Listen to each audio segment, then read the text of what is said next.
Bonjour à tous.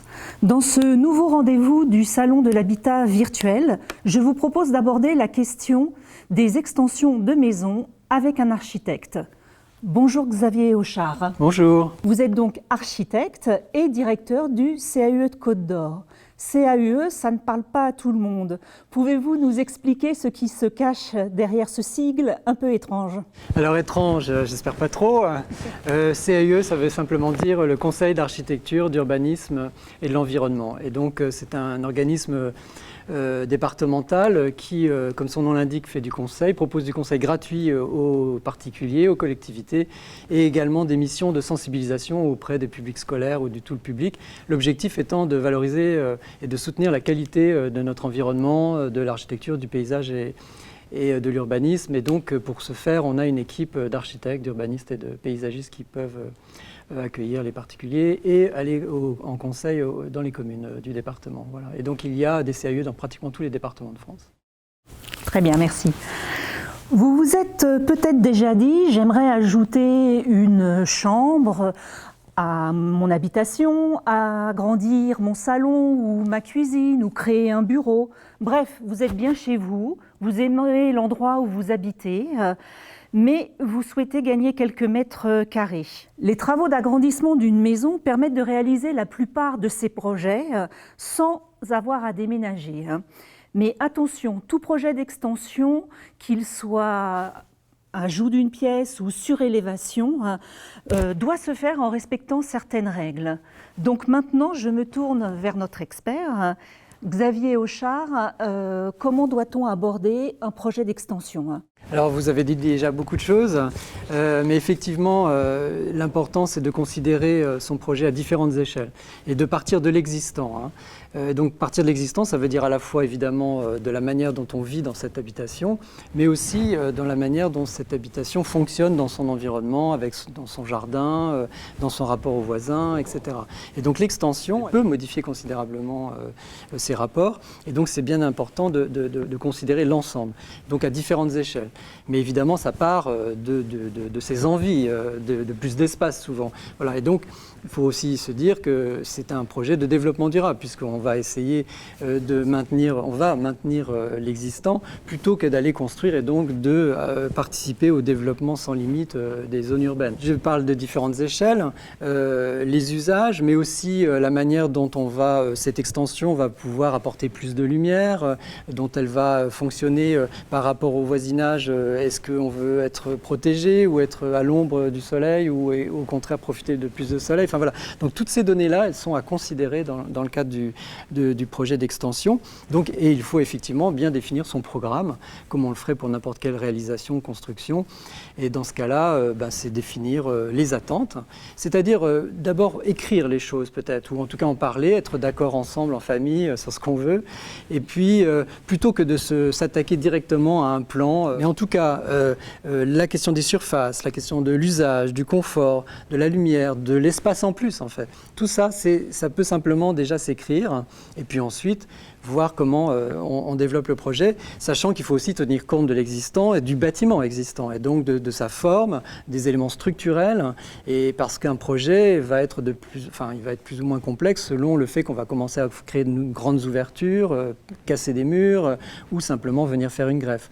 Donc, quels sont les points sur lesquels il faut être particulièrement vigilant quand on se lance dans un tel projet ? Sur les points de vigilance, on les a rapidement évoqués, mais effectivement, il y a deux points. Il y a les points d'architecture qui sont en gros deux attitudes possibles, c'est-à-dire soit se mettre en continuité des volumes existants en forme de gabarit, etc., soit vraiment se mettre dans une position de différenciation. Et dans ce cas-là, là aussi, j'ai un petit schéma que je vais faire apparaître à l'écran et qui permet de distinguer les différentes typologies d'extension. Donc c'est assez rapidement les principales déclinaisons, c'est soit en continuité du volume existant, soit en appentis, adossé au pignon, soit latéral avec une réduction de volume. Donc tout ça, en fait, à chaque fois, c'est dans un rapport à bien étudier de volumétrie. C'est-à-dire que ce qui est important, c'est de considérer que l'extension, elle est dans une volumétrie qui soit inférieure ou plus modeste, en fait, que le bâtiment existant. Je l'ai dit en rupture de volume, perpendiculairement avec une réduction du volume aussi. Et là, dans ce cas-là aussi, l'important, c'est de pouvoir être vigilant sur les points techniques d'accroche en fait, de cette extension à l'existant. Et puis une forme plus classique qui reprend la forme de l'appentis. Et là, dans ces formes-là, ce qui est important aussi, c'est d'avoir des continuités de volumétrie, mais aussi de pente de toit, par exemple. Ça, c'est un point important qui est souvent regardé dans les instructions des dossiers. Tout ça va dépendre en fait du terrain sur lequel... Aussi, absolument, je l'ai dit, d'abord considérer son projet à partir aussi par rapport à l'extérieur, à ce qu'il va y avoir comme impact. Et donc là, on arrive à ces questions aussi techniques qui sont du respect des réglementations thermiques.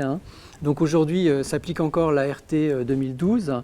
Donc selon la surface du bâtiment, enfin de l'extension, pardon, la RT 2012 va être plus ou moins prise en compte différemment. Donc voilà, je ne rentre pas dans le détail, mais en gros, les planchers, c'est 50 mètres carrés, entre 50 et 100 mètres carrés, et puis au-dessus de 100 mètres carrés, où la RT s'applique différemment. Voilà. Alors maintenant, autre point important, les démarches administratives et les règles d'urbanisme. Voilà. C'est un gros sujet. C'est un sujet par lequel il faut effectivement absolument passer.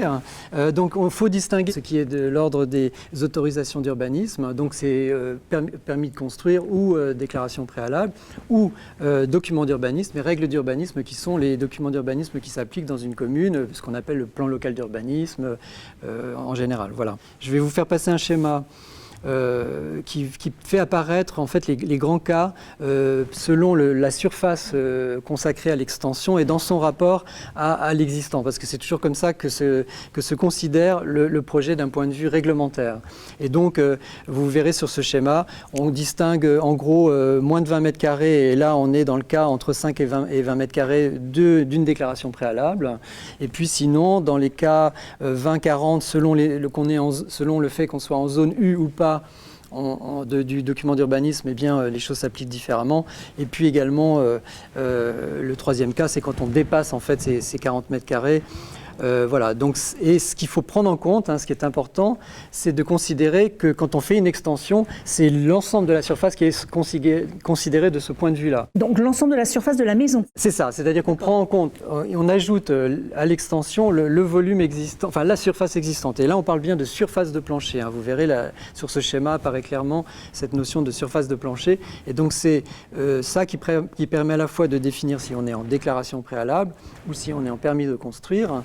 Et aussi si on a l'obligation ou pas de prendre un architecte pour réaliser ce projet. Ah oui, je voulais vous poser la question justement. Le recours à un architecte n'est pas forcément nécessaire, n'est pas forcément obligatoire. Non, et vous le verrez dans ce schéma, c'est très clairement exprimé. En fait, si la somme de l'extension et de l'existant dépasse les 150 mètres carrés de surface de plancher, et bien dans ce cas-là, effectivement, le permis de construire doit être établi par un architecte. Alors, si on fait appel à un architecte, ça surenchérit un peu le coût du projet. Alors ça, c'est le grand débat. Nous, on dit souvent que vraiment prendre un architecte, puisque je l'ai dit tout à l'heure, le principe, c'est de considérer que c'est plus qu'une question de surface, c'est une question d'espace. Et donc, travailler l'espace avec un architecte, il y a vraiment tout à gagner. De toute façon, si vous prenez... je veux dire, le coût est à considérer d'un point de vue global, et ça peut être vraiment un bénéfice de prendre un architecte. Voilà, donc justement, sur ce coût, agrandir sa maison peut être très coûteux, mais il y a aussi des solutions pour toutes les bourses. Oui. À condition d'avoir quand même un budget minimal. Donc, quoi qu'il en soit, il est important de bien évaluer son budget, mais est-ce que vous pouvez nous donner un ordre d'idée sur une fourchette plus ou moins large de ce que peut coûter un projet d'extension ? Alors vous l'avez dit, c'est extrêmement difficile. Ce qu'il faut se dire, c'est que c'est de la construction neuve. Donc ce sont les prix de la construction neuve. Donc les prix de la construction neuve aujourd'hui, ça peut démarrer à 1500 € du mètre carré, à 2000, mais après on a des projets qui peuvent être aussi beaucoup plus conséquents. Là où il faut être vraiment vigilant, c'est sur la considération globale du projet et surtout effectivement avoir une enveloppe ou en tout cas avoir un projet qui soit compatible avec son enveloppe. Et plus on va transformer l'existant, plus on va avoir de questions de structure à traiter, où tout ça va être effectivement impactant sur le prix. Aujourd'hui, faire une extension de maison, ça permet aussi d'améliorer considérablement l'esthétique de son habitation. Il y a beaucoup de manières de traiter cette question de l'extension quand on se lance dans un projet, et il faut souvent sortir du plan. Et plutôt, moi je vous conseille très simplement de travailler aussi en maquette, en volume, pour se rendre compte vraiment de l'effet que ça peut produire. Et je vous ai mis une petite illustration d'une maquette qu'avait réalisée une des porteurs de projet qu'on avait pu recevoir au CAUE. Et vous verrez, c'est une maquette bricolée, mais ça permet vraiment de se rendre bien compte de la manière dont une extension peut impacter l'existant. Eh bien, Xavier Auchard, merci beaucoup pour ce panorama complet des questions à se poser quand on se lance dans un tel projet. J'espère que ces conseils vous auront bien éclairé et je vous dis à très bientôt pour un nouveau rendez-vous du Salon de l'Habitat de Dijon virtuel. Merci, au revoir. Au revoir.